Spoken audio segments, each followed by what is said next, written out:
Salut tout le monde, c'est Jason. J'espère que vous allez bien. Merci pour l'accueil que vous avez réservé au lancement de Mauvaise Graine Coaching. Ça fait très plaisir.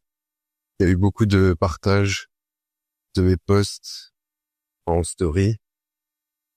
Et il y a eu quelques vues aussi sur la première vidéo, donc ça me fait plaisir. Aujourd'hui, j'avais envie de vous parler du cardio pour la perte de gras. C'est un truc qui est très utilisé en musculation. Et beaucoup de gens qui essayent de perdre du poids ont cette idée préconçue qu'il faut aller sur un tapis ou sur des escaliers et voilà, et passer beaucoup de temps à suer sur une machine ou alors aller courir longtemps dehors. Donc, faut s'acheter des baskets, une tenue de sport, peut-être un gilet pour mettre de quoi boire et se nourrir, etc. Et effectivement, c'est efficace.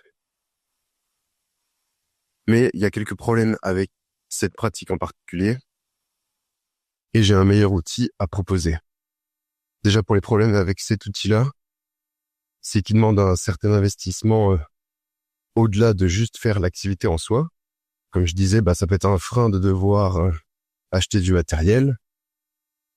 De bonnes chaussures, ça coûte facilement 100, 150 euros, voire plus. Une tenue de sport, aller à la salle, payer un abonnement, devoir faire le trajet. Bref, comme ce que je disais dans la dernière vidéo, c'est beaucoup d'investissements, beaucoup de choses dans l'environnement qui peuvent faire que c'est assez pénible de s'investir là-dedans. Deuxième frein, c'est que le cardio intensif comme ça, où on fait beaucoup d'efforts, on transpire beaucoup, c'est assez fatigant. Donc si on pratique un autre sport, si on a besoin de beaucoup d'énergie pour le reste de la semaine, de la journée, si on a beaucoup de travail par ailleurs, peut-être qu'on pourra pas faire beaucoup de séances dans une semaine. Et avec une mauvaise gestion des volumes d'entraînement, ça peut facilement créer des douleurs, ce genre de choses. Troisième inconvénient, on bloque du temps juste pour faire ces activités. Pendant qu'on va sur un tapis, pendant qu'on va courir dehors, on ne peut rien faire d'autre de productif à part se dédier à notre séance de cardio. Et enfin, dernier inconvénient, en général, en plus du cardio, pour perdre du poids, on essaye aussi d'être en déficit calorique. Donc, d'apporter à notre corps un peu moins d'énergie que ce qu'il a besoin pour pouvoir se maintenir à son poids de forme. Et en fait, le déficit calorique, ça crée des conditions très difficiles pour fournir des efforts importants sur une longue durée. Et du coup, les séances de cardio dédiées peuvent être particulièrement pénibles et difficiles pour ce genre d'objectif. Et encore un inconvénient supplémentaire, c'est qu'en fait, le cardio classique, les entraînements d'endurance, ça dépense pas tant d'énergie que ça. 100 grammes de riz, c'est à peu près 400 kilocalories. Et pour dépenser 400 kilocalories en courant, faut courir un bon moment, quoi. Et j'ai plus les chiffres en tête, mais si c'est 40-45 minutes, voire une heure, ça m'étonnerait pas. Bon, évidemment, ça dépend de notre métabolisme, de notre taille, de notre poids, de notre composition corporelle. Mais voilà, quoi, c'est pas une activité super rentable.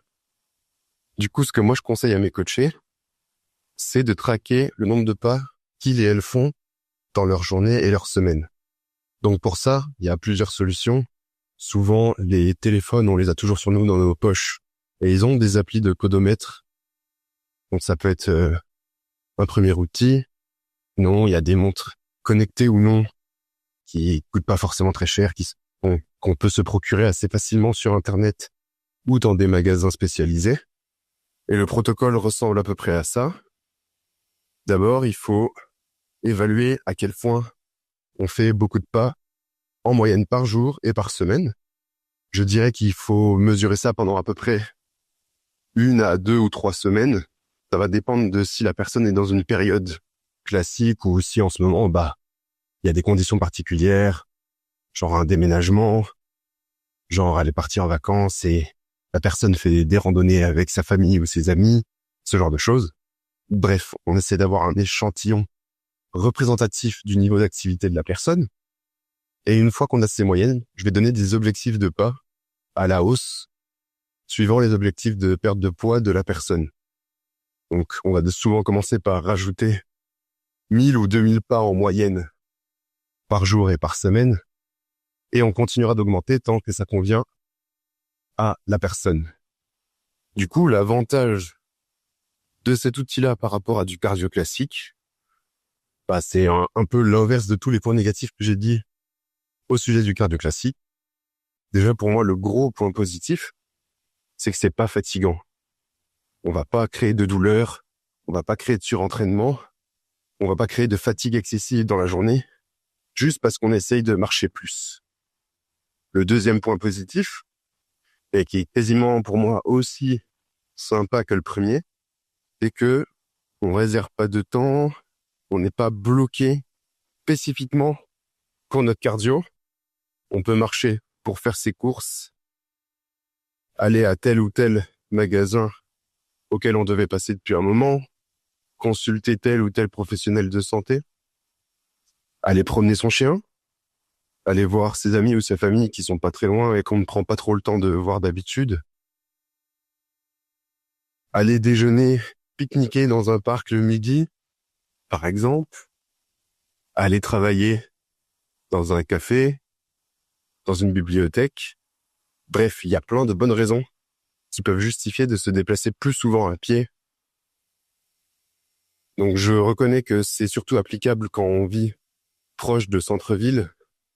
Évidemment, si on est très excentré d'un centre-ville et que on travaille pas depuis chez soi, ça va être nécessaire de beaucoup plus prendre la voiture.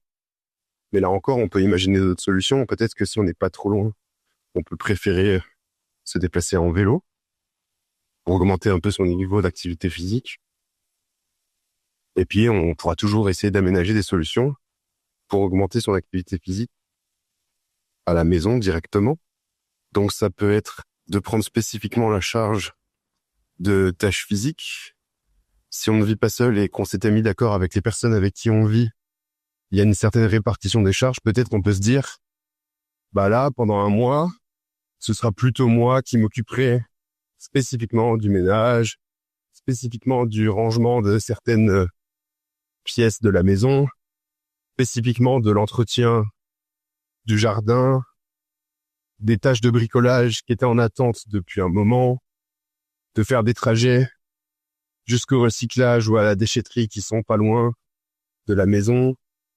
Il y aura toujours des solutions pour trouver des moyens d'augmenter son niveau d'activité sans faire spécifiquement du sport fatigant. Et un dernier point auquel je viens de penser, c'est qu'aussi, quand on fait des efforts intenses et sportifs, si on n'a pas un niveau naturel d'activité très élevé, le corps va souvent avoir tendance à compenser naturellement. C'est-à-dire que si on commence à faire beaucoup de cardio dans la semaine, souvent on sera plus enclin à moins bouger dans le reste de la journée, rester plus assis, moins gigoter, se lever pour aller chercher quelque chose. C'est un fonctionnement totalement inconscient, mais qui peut avoir un certain impact sur notre niveau d'activité physique, sur nos dépenses. Et du coup, là encore, c'est un gros point fort de juste augmenter le nombre de pas qu'on fait dans la journée et les petites activités physiques. Et ça aura vraiment très peu d'impact sur notre fatigue et nos niveaux d'énergie généraux. En tout cas, tant qu'on n'a pas de pathologies qui nous rendent très sensibles au moindre niveau d'activité physique, évidemment. Parce qu'il y a des personnes pour qui se lever et aller chercher un verre d'eau, ça peut être extrêmement fatigant, ça peut avoir des impacts significatifs sur l'énergie de la journée, voire c'est juste pas possible, bien sûr. Voilà ce que j'avais à vous raconter aujourd'hui. Si vous êtes arrivé jusque-là, vous pouvez me mettre dans les commentaires un petit hashtag pique-nique. Voilà. Ce sera ça pour aujourd'hui. Merci encore pour votre accueil, votre écoute. Prenez soin de vous et à la prochaine.